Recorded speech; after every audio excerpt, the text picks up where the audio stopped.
Hi everyone, this is Gavin from Gavin's Gadgets. This is the MagSafe Duo. I'm going to show you what you get in the box. You literally get the MagSafe Duo itself, which is here.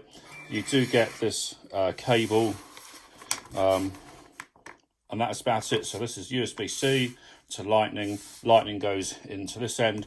This is about 1 meter long, but actually this, I'm using one of my own longer length lightning cables to USB-C, and I've got a dedicated brick. What you don't get is a charging brick. I don't understand that. Obviously, when you bought something like the HomePod Mini, which is less, it's £99, that does come with a 20-watt brick. So why this doesn't, I do not know. This is a really nice product. If I just disconnect it a second, it's white, it's got the Apple logo on the back, and it works really well. So what I'm going to do, I'm going to show you how it works, why I think this is the best there is.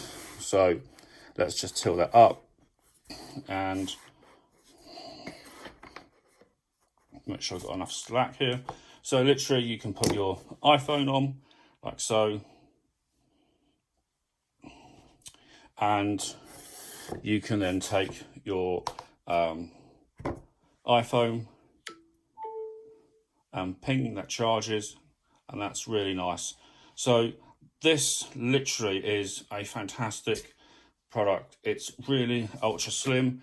I'll just lift the camera up to give you an idea on perspective and size.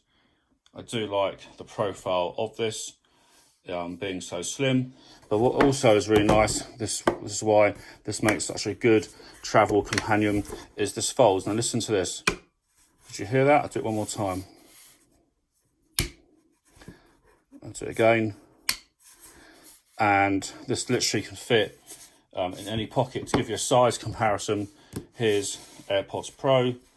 And you can see that it's literally, you know, you can get, let's have a look. Here's the standard AirPods. If you put these two, they're bigger. So it really, and they're not even as thick as a AirPods Pro case either when it's folded.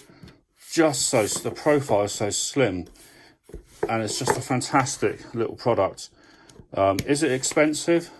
Yes, because the actual cost itself is expensive for £129. But if you go onto Apple's website, you'll notice there are, you know, that's just literally boom on, magnets kick in. There are a number of Qi chargers that cost £129, even more. There are companies that sell fancy wireless chargers, but this is so, the profile is so small. It'd be great on a bedside table. It's great on my study table, just having this, and it just works really, really well. And obviously you can charge, these are fully charged, but you can charge, you know, your AirPods Pro or your AirPods. You can even charge other Qi stuff. So on here, you can see the light here. This is an LED light, which also Joby light, which is also wireless charging. There we have it. It just works. I think it's a brilliant product. It's slim, really slender profile, and if I could have a couple of these, I would. One in my office, one on my bedside, and if I could afford a third, I'd just have one permanently with me in my bag. But it's ridiculous. You don't need to do that. One's fine. Because it's portable, you can disconnect it and take it with you. And if, for example, you had a MacBook Pro, you could use that charger to charge this, or anything, you know, you wanted. But you do need a minimum of 20 watts to get a charge, probably something over 40 watts to get the full speed. But if you're thinking, well, actually, I'm going to have this charging these two devices overnight, 20 watts is all you need. You don't want the fastest charge. You can have something that charges a bit slower. But once again, that just works. It's so nice. And you can see it's quite firm. It'll just sort of give you an idea of weight as well. That has a good, can you feel that? And then, you know, it is really good. Anyway, this is Gavin from Gavin's Gadgets. Got any questions on this? That's fine. Let me know. Catch you guys soon. Bye for now.